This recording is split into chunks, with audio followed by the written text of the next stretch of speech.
গরুর দুধের ছানা খেতে আমার অনেক ভালো লাগে। বেশ কয়েকদিন হলো আমি এই দুধের ছানা অনেক খাচ্ছি।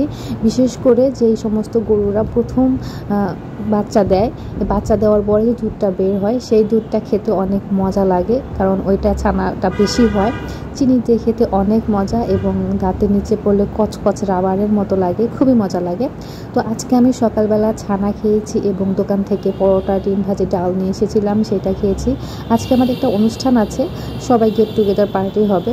তো দুপুরবেলা আমরা যে যার যার মতো যা কিছু নিয়ে এসেছিলো আমাদের কলিগরা, যার যার বাটিতে মুরগির মাংস, করলা ভাজি, শাকের তরকারি, আলু ভাজি, এগুলো সব নিয়ে এসেছিলো। তো এগুলো খাচ্ছিলাম। পেট ভরে সবাই মজা করে খাবো, কারণ আমরা এই খাওয়া দাওয়া শেষ করেই চলে যাব রাত্রে বান্নার কাজে।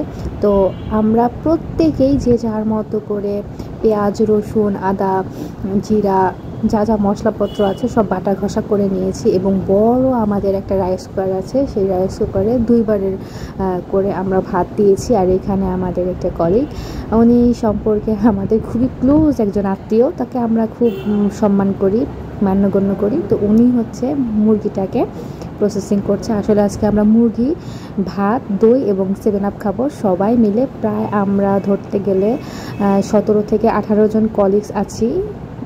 তো তার সাথে আবার গেস্টও আছে, প্রায় 20-25 জনের মতো হবে গেস্ট সহ। সবাই মিলে একসাথে রাত্রেবেলা গেট টুগেদার পার্টি হবে। তো এই জন্য ভাত, সাদা ভাত আর কি, আর এই যে মুরগির মাংস। আমি অনেক কাজ করি না, কারণ আমার এখানে এটা আমাদের কর্মস্থল, কাজের ফাঁকে আমাদের রান্নাবান্না করতে হচ্ছে, মানে রান্নাবান্নার ফাঁকে কাজ করতে হচ্ছে বা কাজের ফাঁকে রান্নাবান্না করতে হচ্ছে, যেটাই বলেন না কেন। আমরা কিন্তু প্রত্যেকেই যে যার মতো করে কাজ করছি।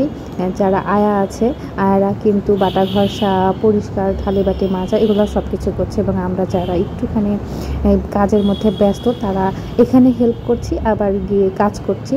তবে রান্নার দায়িত্বে কিন্তু আমাদের সিনিয়র পার্সন আসতে, ওনাকে কিন্তু আমরা কোথাও যেতে দিচ্ছি না, কারণ উনি একমাত্র আমাদের যে কোনো অনুষ্ঠান হয় না কেন উনি রান্না করে, এত মজা লাগে তার খাবার খেতে, কি বলবো।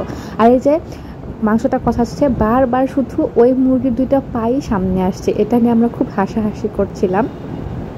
এবং আর একটা কথা, সাইডে যে মুরগির ডিমের একটা এই অংশ দেখা যাচ্ছে, এটাকে আমরা এটা নিয়েও হাসাহাসি করছিলাম যে এত নাড়াচাড়া করছি, এই 2টা জিনিস নিচে নামছেই না, সবসময় উপরে ভেসে উঠছে। আর ওই সাইডে ডালের কথা বলতে ভুলেই গিয়েছিলাম এক প্রকার। তো এই ডালটা কিন্তু খেতে অনেক মজা হয়। তো সেই ডালটা আমরা রান্না করছি, এবং লাস্ট টাইমে আমার কলিগ আমাকে একটুখানি এটা ক্যাপকাটে একটু রিলস করে দিয়েছিল, বলেছিল যে আপু এটা অনেক সুন্দর হয়েছে। তো আমি এটা জুড়ে দিয়েছি শেষের অংশে। তো আজকে আমাদের খাবার দাবার এভরিথিং খুব ভালো ছিল, খুব মজা ছিল।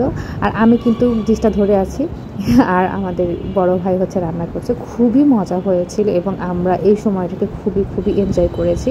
আসলে আমি যে বাড়ি থেকে আমার আপন লোকজন থেকে দূরে আছি, এটা কখনোই মনে হয় না। যখন আমি আমার কর্মস্থলে থাকি আমার অনেক ভালো লাগে, এবং মহান আল্লাহ তাআলা রাব্বুল আলামিন আমার এই দুঃসময় যে আমাকে এতটা ধৈর্য দিয়েছে, আমি এর জন্য অনেক অনেক কৃতজ্ঞতা প্রকাশ করি মহান আল্লাহ তাআলা রাব্বুল আলামিনের কাছে।